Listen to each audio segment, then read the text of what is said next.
Ya, saudara, Anda masih di Sapa Balik Pagi Ruang Psikologi. Di sini dengan Nitya dan juga Mbak Cecil ya, seorang psikolog klinis. Kita hari ini masih membahas soal topik kita, bagaimana tips untuk mengatasi stres dan juga kecemasan, terutama di masa pandemi COVID-19 ini.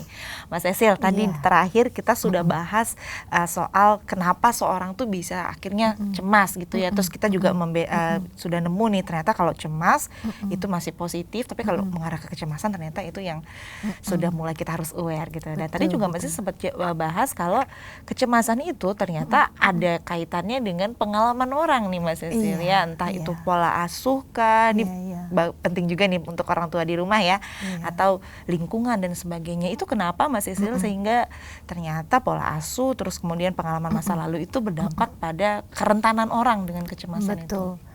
Contoh ya, cerita misalnya, ada seorang anak laki-laki ya misalnya, dia ke meja praktek saya misalnya, umur 30 tahun ya, bukan anak lagi ya, dewasa bukan ya. anak dewasa ya.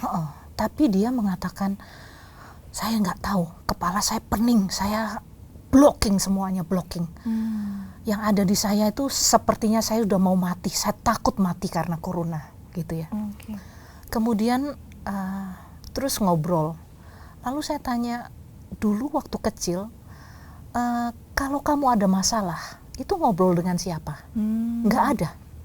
Oh, saya dititipkan sama nenek. Terus nenekmu ngapain? Sibuk ngerjain sesuatu di rumah. Kamu di mana? Di kamar aja.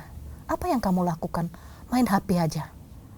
Jadi kalau kamu misalnya sekarang ada masalah, ngobrol sama siapa? Nggak tahu. Paham nggak ya? Jadi dinamika yang tidak mampu melihat sebuah masalah, dia memandang informasi itu sangat kecil perspektifnya.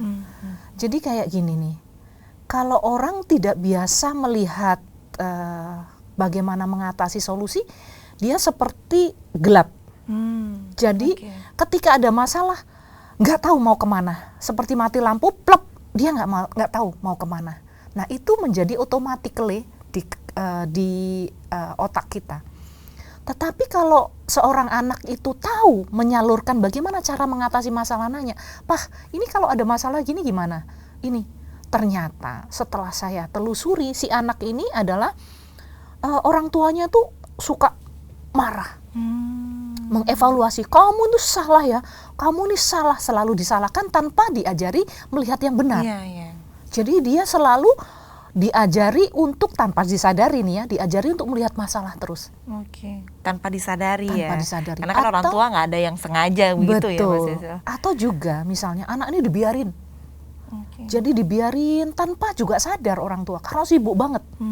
Dibiarin bukan nggak pernah disalahkan, justru dia disupport minta apa dipenuhi, minta apa dipenuhi. Tetapi dia tidak mengerti bagaimana kalau seandainya ada masalah, bisa nggak dipenuhi.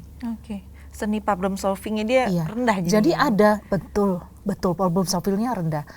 Ada yang sangat permisif atau dibolehin, dimanja-manja, mengatasi masalah rendah.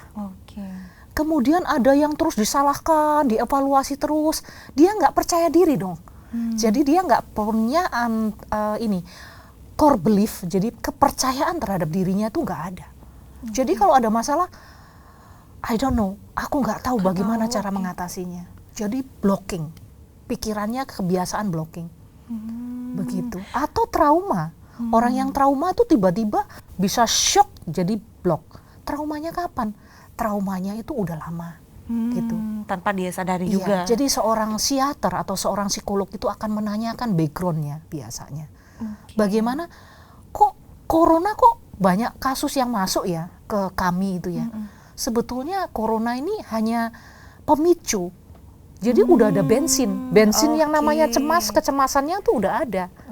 Tapi yang namanya corona ini kayak pemati apinya aja.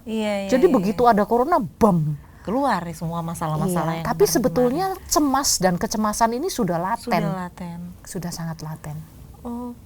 Baik. Berarti memang ternyata orang tua tuh berperan penting ya Mbak Cecil, sangat penting kepada jadi anaknya. Memang justru informasi yang disampaikan oleh Kompas TV seperti ini nih, bahwa pendidikan itu harus basically itu pengasuhan Di pengasuhan. letaknya, iya.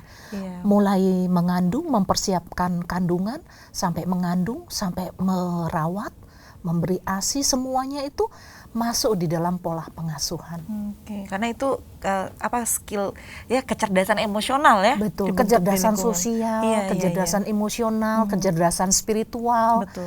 Jadi kecerdasan merasai perasaan, kecerdasan memahami pikiran, kecerdasan memahami kemauan, motif ya. Iya, iya. Kalau orang yang nggak melihat masalah, orang yang fokus pada masalah, dia susah melihat motif Betul, dirinya. betul, Iya. betul. Kemudian ketika orang berperilaku, dia nggak tahu, nggak disadari perilakunya, gitu ya. Nah, ciri-cirinya biasanya orang yang juga menderita pengidap kecemasan seperti ini biasanya cukup agak keras kepala. Oke, keras kepala. Iya. Ya, Karena dia nggak melihat cara yang berbeda dari yang diyakini tentang keyakinan tentang dirinya sesuatu yang ya. negatif ya. Oke. Begitu ya. Iya, karena dia istilahnya rigid gitu ya. Jadi ada Iya. hal yang masuk itu dia Kaku. kental. Jadi Itu otomatis- menghindar tadi. Iya, menghindar. Apapun informasi ditolak. Yang kan nggak enak nih Iya, ya, iya, informasi yang memberi, ayo coba pakai head shield, coba pakai masker. Ini enak aja, aku biasanya sembarangan juga nggak apa-apa. Nah Oke. gitu ya. Itu Tapi yang takut bahaya corona gitu ya. Tapi dia takut corona. Tapi takut corona. Nah itu lebih complicated banget itu kalau kayak gitu. Mending kalau misalnya kita takut, tapi kita protokol. Nah Iya, itu benar. lebih ada solusinya. Lagi nih kalau kita Betul. ngomong-ngomong soal corona nih lagi ya Mbak Cecil. Betul. Beberapa waktu lalu nih pada saat kita awal-awal ya sekitar 5 bulan 6 bulan lalu waktu Betul. bulan Maret itu Betul. ada banyak orang yang merasa panik gitu, panik attack gitu ya Iya, Mbak iya. Cecil. Salah satu gejalanya yang sering dia perhatiin itu adalah timbun-timbun Iya, barang ya, iya. masker, kemudian hand Iya. sanitizer sampai Iya. pasokannya berkurang. Itu juga sebenarnya output dari si kecemasan yang tidak Iya. di-manage dengan baik itu ya Iya, Mas Cecil ya. iya. Jadi begini, sebenarnya kan ada masalah, dia melihat wah seolah-olah dunia ini berhenti gitu ya. Seolah-olah mall ini akan berhenti atau pasar akan berhenti, tidak Oke. kan. Jadi dia panik. Orang yang tidak kebiasaan melihat solusi, dia akan panik. Jadi sama seperti kita pakai head shield nih. Kalau yang panik itu tiba-tiba hasil kita itu yang hitam aja, nggak kelihatan. Jadi gimana dong? Ngeraba-raba Iya, kan? jadi panik juga, aduh nggak Jadi, kelihatan dan sebagainya. Jadi pikirannya yang nggak real, wow pokoknya saya harus menimbun barang, harus menimbun makanan, harus begini. Tapi kalau kita melihat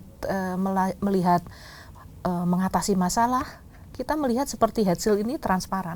Jadi ya kalau kayak gini kan bisa dilakukan begini. Nggak apa-apa kita belanja seminggu sekali. Oke.